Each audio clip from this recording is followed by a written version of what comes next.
They thought the woman was alone, they thought the child was helpless, and they thought the night belonged to them.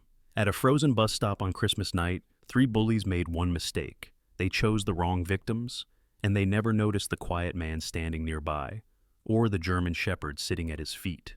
No shouting, no warning, just calm eyes, a silent step forward, and justice that arrived faster than fear. What happened next didn't make the news, but it ended everything for the men who believed no one was watching. If you believe real justice still exists, if you believe unlikely heroes still walk among us, share this story, leave a comment, and subscribe to the channel, because sometimes the strongest voice is the one that never speaks. The bus stop in the blizzard Christmas night in Cleveland arrived wrapped in snow and wind, the kind that cut through fabric and bone alike, driven hard off Lake Erie. Jack Mercer stood beneath the narrow shelter of a downtown bus stop, shoulders squared, posture still, as if the storm itself had learned to move around him. He was 42, tall without trying to look imposing, built lean and dense like a man who had spent years carrying weight that was never optional. His navy winter jacket hung open just enough to reveal a red and black flannel shirt beneath, faded jeans tucked into worn brown boots. A faint limp favored his left leg, noticeable only if you knew where to look. His face told more than his clothes. Sharp cheekbones, a square jaw darkened by a trimmed beard, already threaded with early gray. His eyes were a cold, observant blue, the kind that never stopped measuring distance, exits, and intent. People who met him casually often thought him quiet or distant. Those who knew better understood that silence was not absence. It was control. At his feet sat Atlas. The German shepherd was 5 years old, large even for his breed, black and tan with a broad chest and powerful hindquarters tucked neatly beneath him. His ears stood erect, catching sounds long before they reached human ears. Amber eyes tracked movement without rest. A black harness crossed his shoulders, clean and utilitarian, the white lettering unmistakable. Service dog, do not pet. Atlas did not fidget. He did not whine. He simply waited, muscles coiled, a living warning disguised as patience. Jack had not come to the bus stop because he needed a ride. He had walked there after dark, unable to sit alone in his small apartment with the silence pressing too hard. Christmas had a way of doing that. It reminded him of the things he no longer chased, and the people he had buried, both literally and otherwise. Men he had lost overseas, a marriage that had failed quietly years ago, a faith that flickered but refused to die. He wasn't looking for trouble. Atlas found it anyway. Across the streetlight's dim halo stood a woman clutching a child. She looked to be in her early 30s, tall but painfully thin, as if weeks of missed meals had carved her down. Her coat was second-hand, several sizes too large, the sleeves swallowing her hands. Long chestnut hair spilled from beneath a knit hat, tangled and dull, framing a pale face with dark circles beneath exhausted green eyes. Emily Carter held her son close. Ben was 6, small for his age, his cheeks hollow, lips slightly blue from the cold, his brown hair curled at the edges of a frayed hooded sweatshirt. He pressed his face into his mother's coat, shivering, trying hard not to cry. One sneaker had duct tape holding the sole together. Atlas shifted, just enough for Jack to notice. 3 men emerged from the shadow of a parked delivery truck near the curb. They moved with casual confidence, hands loose, smiles practiced. All 3 were in their late 20s or early 30s, heavy jackets, work boots. One had a shaved head and a scar pulling at the corner of his mouth. Another wore a scraggly beard and smelled faintly of alcohol even from a distance. The third, taller, broader, watched the surroundings instead of the woman. That detail mattered. They approached Emily with false warmth, standing too close, blocking her path. "You owe for the room," the scarred one said, voice smooth, rehearsed. "Owner's tired of waiting." Emily shook her head, fear tightening her features. "I told you, I don't have it. I already paid what I could." The tall man glanced toward the street, toward the bus schedule posted on the shelter wall. No cameras, late hour, few witnesses. Ben whimpered when the bearded man reached out, fingers brushing the boy's sleeve. Jack's voice cut through the wind. "Step back!" It wasn't loud. It wasn't angry. It carried weight because it didn't need either. All 3 men turned. They saw a quiet man and a dog. They did not understand what they were looking at. Atlas rose to his feet in one smooth motion. He did not bark. His shoulders rolled forward slightly, head level, eyes locked on the hand that had touched the child. Every line of his body said the same thing.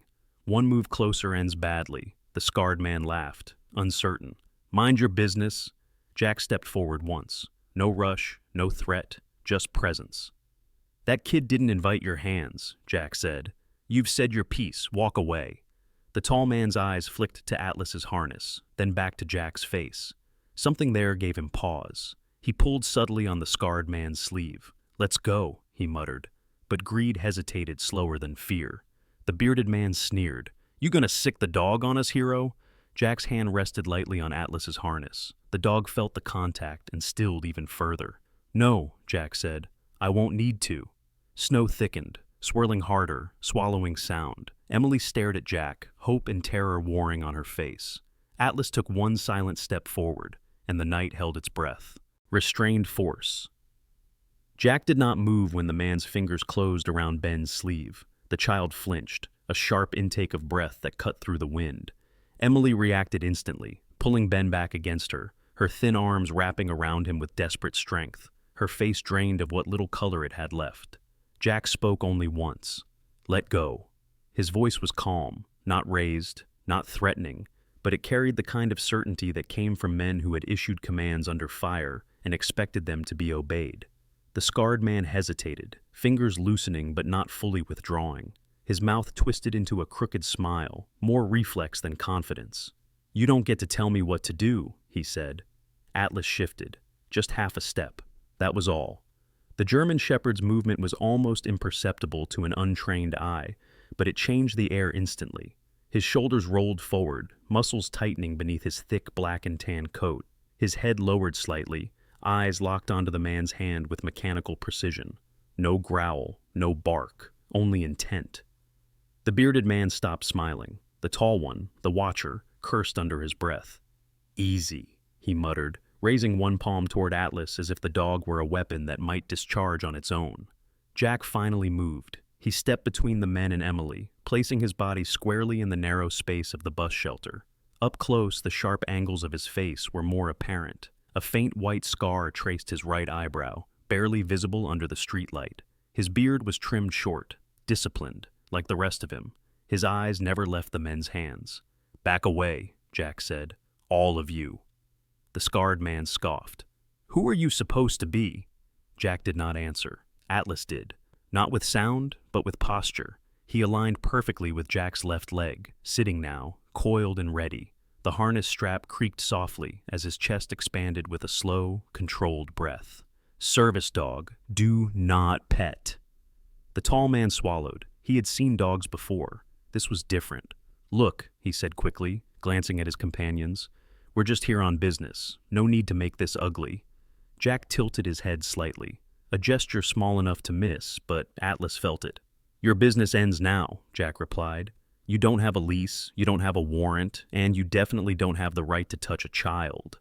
The bearded man lunged. It happened fast. Too fast for bystanders to follow. Jack stepped inside the man's reach, deflecting the grab with a sharp twist of the wrist. Bone met leverage. The bearded man yelped as his arm buckled, momentum carrying him forward.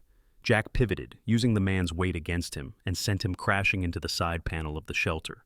Atlas surged forward only when Jack's hand dropped a fraction. One bark. Short, explosive. The sound echoed off the concrete and glass like a gunshot. The scarred man swung wildly, panic overriding sense. Atlas stopped inches short of his forearm, teeth flashing, breath hot, a promise rather than an attack. Don't, Jack said. That single word froze everything. The tall man backed away first. He grabbed the scarred one by the collar and hauled him back toward the truck. This isn't worth it, he hissed. Not tonight. The bearded man staggered after them, clutching his arm, eyes wide with disbelief and pain. They ran. Snow swallowed their retreat, the truck's tires squealing briefly before disappearing down the street. Silence returned, broken only by the wind. Emily sagged against the bench, her legs trembling now that the danger had passed. Ben clung to her coat, burying his face against her shoulder. He was crying silently, body shaking. Jack exhaled slowly. Atlas returned to his side at once, sitting, posture relaxed but alert. His eyes followed the direction the men had fled, memorizing. Jack crouched and picked up the phone lying near the curb. Cheap model, cracked screen. He turned it over, noting the smudged logo, the recent call list glowing faintly. He glanced at the truck's retreating path and mentally logged the partial license plate he had already seen. Some habits never left. "You okay?" Jack asked quietly. Emily nodded too quickly. Her voice trembled when she spoke. "They've been following us for days." Jack straightened. "Why?" She hesitated, then reached into her bag and pulled out a folded stack of papers. Loan forms, predatory terms, signatures scrawled in desperation. "They said it was temporary," she whispered, "just until I found work." Jack's jaw tightened. Ben peeked out then, eyes red, voice small. "Is the dog mad?" Atlas turned his head slightly, ears tilting toward the boy. His expression softened, mouth parting just enough to show relaxed breath rather than threat. "No," Jack said. "He's working." Ben considered that, then nodded solemnly. Jack looked back toward the dark street. The men were gone for now, but they would remember, and they would learn. Because Jack Mercer and his dog were not the kind of threat that ended with a single night. They were the kind that followed through. The hunter's trap snow followed them through the city like a witness that refused to leave. Jack drove with one hand steady on the wheel, the other resting loosely near Atlas's harness in the back seat. The German shepherd lay silent, head lifted, eyes reflecting streetlights as they passed. Atlas remembered routes. He remembered scents. He remembered threats. Emily sat in the passenger seat, shoulders hunched inside a borrowed coat Jack had pulled from his trunk. Up close, the damage of exhaustion was clearer. Her skin was pale and dry, lips cracked from cold. Her chestnut hair had once been carefully kept, Jack guessed, now pulled back in a low ponytail out of necessity rather than style. She was taller than she looked at the bus stop, long-limbed, her posture still carrying a quiet dignity that hardship had not managed to break. Ben had fallen asleep almost immediately in the back seat, curled against Atlas's side without fear. The dog adjusted instinctively, shifting just enough to shield the boy from the cold air seeping through the door seams. They did not go far. The motel belonged to Mark Holloway, a former Marine Jack had known years ago, a man built like a concrete block with a permanent scowl and kind eyes that contradicted it. Mark was in his late 40s, thick through the shoulders, his beard shot through with gray. He walked with a stiffness that came from old injuries and worse memories. He didn't ask questions when Jack knocked at nearly midnight. "Room's clean," Mark said, unlocking the door. "Deadbolt works." That was enough.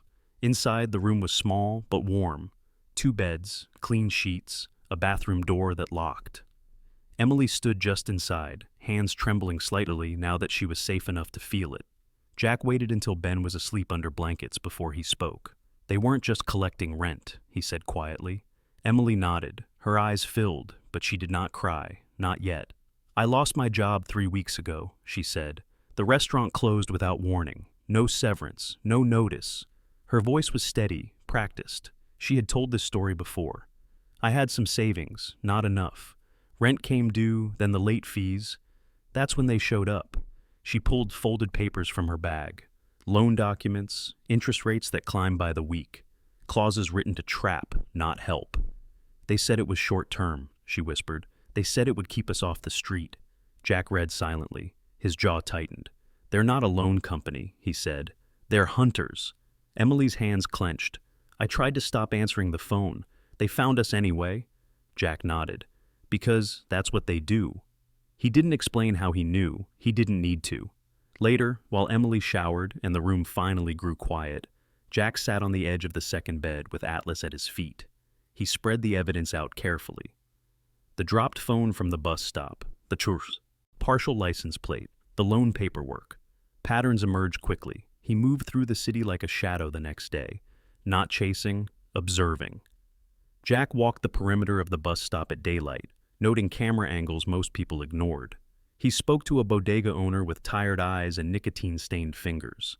He studied ATM footage timestamps. He followed the truck's route through industrial streets until it led him to a decaying apartment complex with broken lights and locked mailboxes. The owner was Leonard Voss.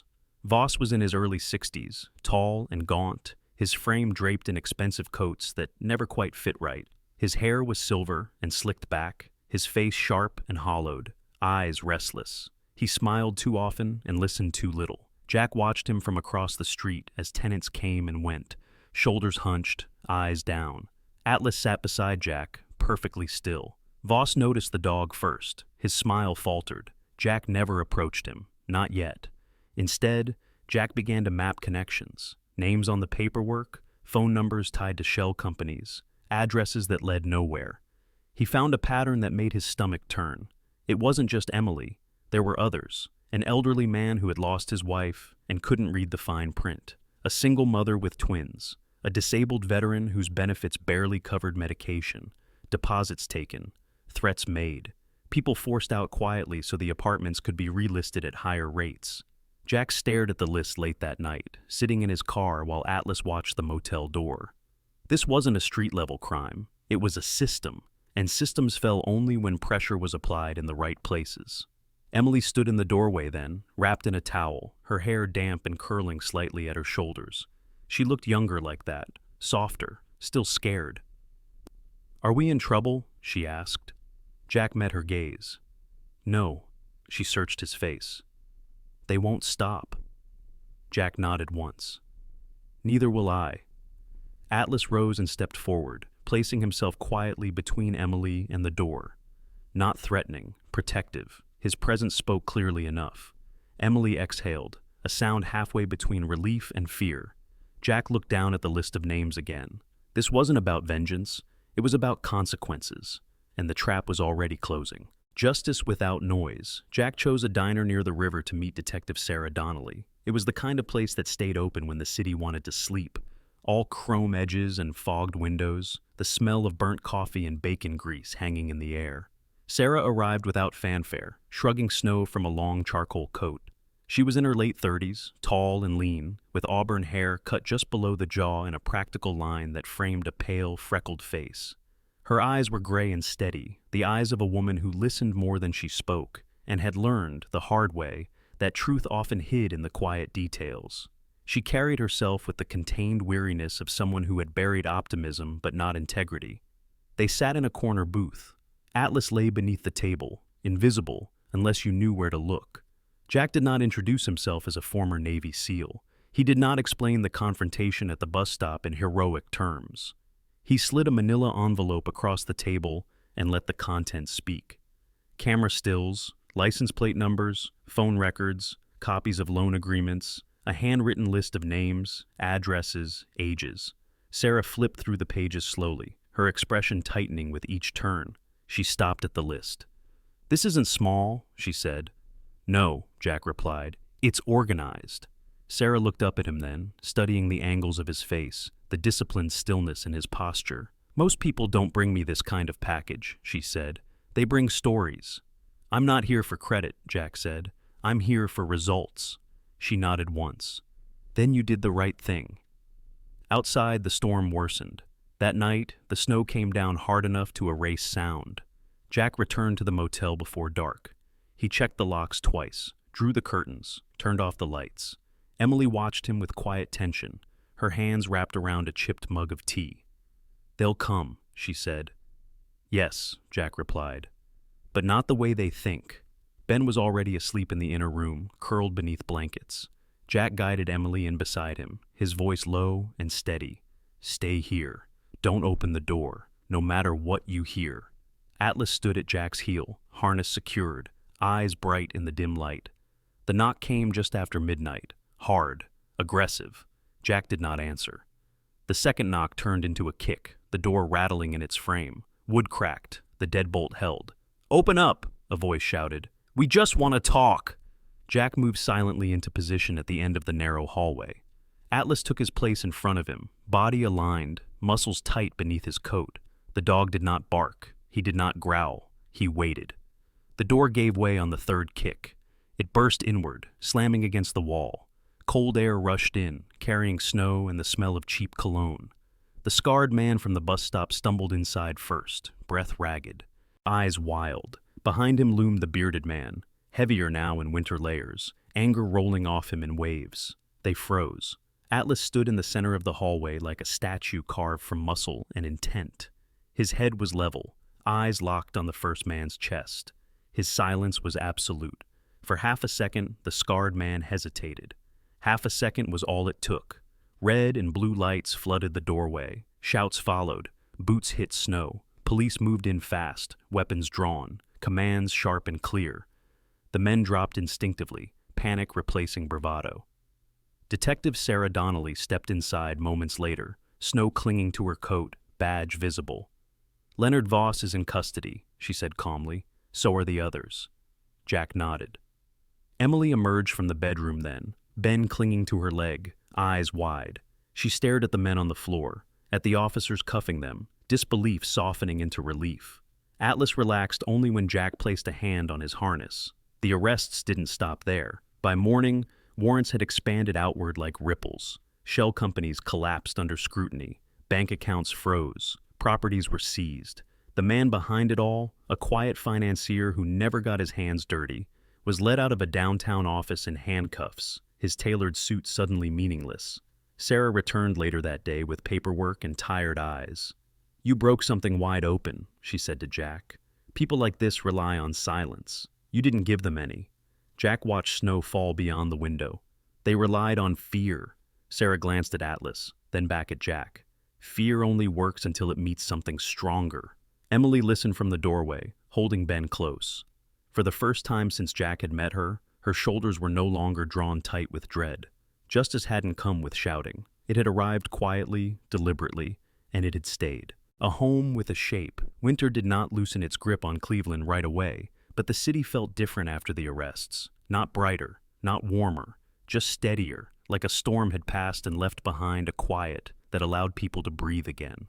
Emily moved into a transitional apartment run by a local veterans outreach program 2 days after the raid. The building was old brick, 4 stories tall, with narrow stairwells and radiators that hissed like tired animals. It was not beautiful, but it was clean, safe, warm. For Emily, that was everything. She stood in the doorway on the first night, keys shaking slightly in her hand. Her shoulders were still narrow, her frame still thin, but something in her posture had changed. She stood straighter now. Her chestnut hair, freshly washed, fell loose around her shoulders. Her skin had color again, faint but returning. Ben ran ahead of her, sneakers slapping against the tile as he explored. "There's a window in my room," he announced, wonder filling his voice. "A real one." Atlas sat just inside the door, watching everything. 5 years old and already seasoned, the German Shepherd scanned corners, door frames, stairwells. He memorized this place the way he memorized all places that mattered. Threats first, exits second, people last. Jack stayed only long enough to make sure the locks worked. He did not carry boxes. He did not give speeches. He shook Emily's hand, firm and brief, the way he had learned overseas. "You're safe here," he said. "If that changes, you call." Emily nodded. Her eyes shone, but she did not cry. "I will," she said. "Thank you for everything." Jack left before gratitude could turn heavy. The job came through a week later. A logistics company run by a former Navy chief needed an operations coordinator. Someone organized, calm under pressure, good with people. Emily fit better than she realized. Her interview clothes were borrowed, her resume thin, but her honesty was solid, and her work ethic unmistakable. She got the job. Benefits, regular hours, a paycheck that meant groceries without fear. Ben started school the following Monday. He came home that afternoon with a backpack that smelled like plastic and new paper, talking too fast about spelling words, and a class pet hamster named Rocket. Jack listened from the hallway, while Atlas lay beside the door, tail thumping once when Ben laughed. Jack never stayed long. He returned to the bus stop instead. Every Thursday evening, just before dark, Jack stood beneath the same shelter where he had first seen Emily. He wore the same quiet clothes. Atlas sat at his side. Together, they handed out paper bags filled with hot bread, soup, and printed sheets listing shelters, job leads, and legal aid numbers. They did not preach. They did not promise miracles. They listened. Word spread quickly among the wrong people, too. Men who lingered near the edges watched the pair carefully. They saw the dog first, always the dog. The harness, the posture, the way Jack's eyes never stopped moving. No one tested them. Justice had done its work. Consequences had teeth. Detective Sarah Donnelly stopped by once, hands tucked into her coat pockets, hair pulled back against the wind. "You changed the temperature around here," she said. Jack shrugged. "People changed it themselves." Sarah glanced at Atlas. They believe that dog could ruin their lives. Jack allowed himself a faint smile, only if they earn it. Spring came slowly. The trials moved forward. Leonard Voss took a plea. The financier behind him did not. Bank accounts were seized, deposits returned. Some victims cried when they got their checks. Others didn't know how. Emily was one of the first to call Jack when hers came through. "I got it back," she said, breathless. "All of it." Jack closed his eyes briefly. "Good." Months passed. Emily saved, carefully, steadily. The apartment changed. Curtains replaced paper blinds. A small plant appeared on the windowsill. Ben's drawings taped to the fridge showed dogs, snow, and a man standing nearby, always watching. Jack visited once, standing awkwardly in the doorway while Atlas sniffed the familiar space.